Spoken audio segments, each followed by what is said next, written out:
It was a bright and jovial day in Busia, a town 450 kilometers northwest of the Kenyan capital, Nairobi. Music rent the air, only interspersed by ululation here and there. The town's cross-border traders, majority of whom are women, had come out in large numbers, and there was a good reason why.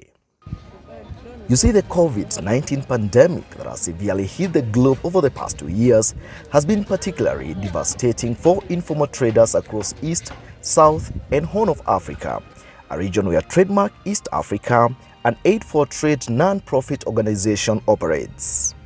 Siku hizi zimepita, biashara imekuwa si mzuri vile, kwa vile hata mali pa kuweka hiyo kazi hakuna. Kwa ajili tu ya kuvuka, kuna wakati hizi vitu zaidi zinatoka Uganda. Sasa kupita saa zingine kama saa ya corona hii kuna ugumu. The work that cross-border trade women do is the promotion and the value addition of manufacturing, agriculture and so on, and is a key component towards the overall development of the economic cycle. Most importantly, it has the ability to increase our intra-trade, which currently stands within partner states at 15%. In the wake of the pandemic, governments in the region took the necessary yet painful decision, shutting down their borders in a bid to keep the virus at bay. A difficult balancing act, one would say, given that very decision also meant shattering thousands of livelihoods for informal cross-border traders. To respond to this dire situation, TradeMark East Africa, working with regional governments and her donors, has come up with a safe trade zones, a concept that allows informal cross-border trade to continue whilst observing COVID-19 protocols. Soko Posta Market is one of the initiatives of our Safe Trade Emergency Program, where we look at facilitating and enabling trade during this difficult time where movement of goods and people are curtailed as a result of COVID-19 pandemic. And as the earth movers break ground, the cross-border traders here can hardly hide their joy, anticipating ways in which this new facility will better their fortunes. Kwa vile tulikuwa tunahangaika, itatusaidia kibiashara, tuone vile tunasonga mbele. Sitachoma na jua, nitakuwa kwa kivuli, nitafanya kazi vizuri, bidhaa vyangu havitachomeka na jua, vitakuwa vinabaki fresh. A crash to nurture young children is a clear hit with many mothers here.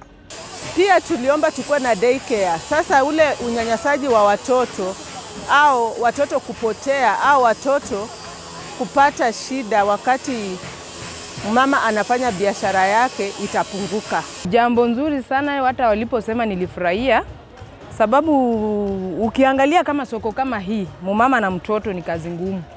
Na ile ikiwa na mahali pa kulea watoto, hata mimi nitazaa last born. Nataka kushukuru kwanza wale watu wa Trade East Africa kutuletea hiyo soko yenye wanataka kutujengea hapo chini. Tiare tunasikia nikilia mali naweka vitu yangu, hakuna mawe imemwagwa hapo.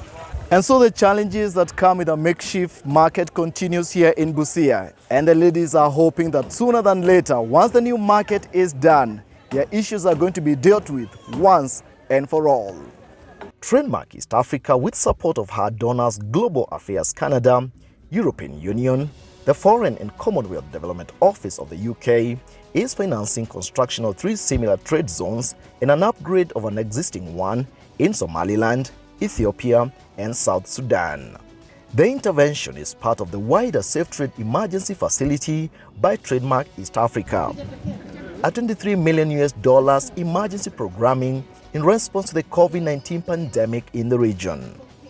Other components of the program include provision of personal protective equipment to critical and frontline workers at ports and borders, technology intervention such as the truck driver tracking application, trade policy interventions, supply chain support, standards and sanitary and phytosanitary interventions, advocacy, and gender inclusion work. Kara Wenaina, TradeMark News.